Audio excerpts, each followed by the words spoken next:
একটা গাভীকে বীজ দেওয়ার সঠিক নিয়ম হলো প্রথমে গাভীটি চেক করতে হবে। চেক করে যদি গাভীটি হিটে আসে এবং 12 থেকে 18 ঘন্টা পরে মানে গাভীর মিউকা যদি উপর থেকে একেবারে নিচ পর্যন্ত সমান ঝুলে থাকে, তাহলে বুঝতে হবে বীজ দেওয়ার সঠিক সময় হয়েছে। তখন পানির তাপমাত্রা অবশ্যই 37 থেকে 39 ডিগ্রি সেলসিয়াস তাপমাত্রার ভিতর রাখতে হবে। এবং এটা মানে হাত আন্দাজে শিওর হলে হবে না, অবশ্যই আপনি থার্মোমিটার দিয়ে মেপে নিতে হবে।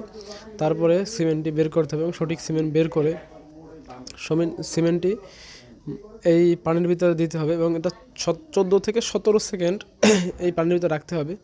অবশ্যই গানটাও একটু গরম করে নিতে হবে, কারণ শীতের সময় অনেক সময় সকালে গানটার প্রচুর ঠান্ডা থাকে। তো দেখা যায় সিমেন্টটা যখন একটু গরম হয় তখন গানের ভিতর দিলে অনেক সময় সিমেন্টের কিছু শুক্রাণু মারা যেতে পারে।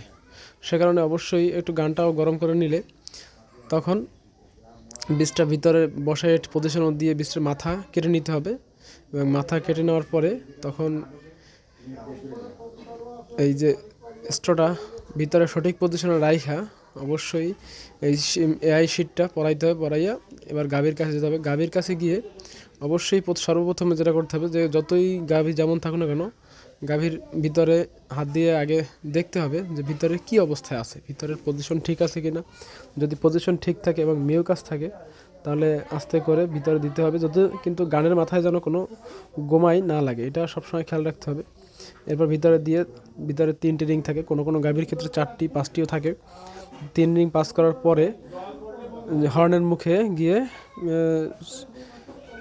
বীজটা ছেড়ে দিতে হবে এবং ছেড়ে দিয়ে বের করে নিয়ে আসতে হবে। এরপরে অবশ্যই গাভীকে 4 থেকে 6 ঘন্টা দাঁড় করে রাখতে হবে এবং খাবার না দিলে সব থেকে ভালো হয়, কারণ গাভী অনেক সময় শুয়ে পড়লে পিছন থেকে যখন আবার ময়লা ঝরে তখন সিমেন্টটা ময়লার সাথে বেরোয় যেতে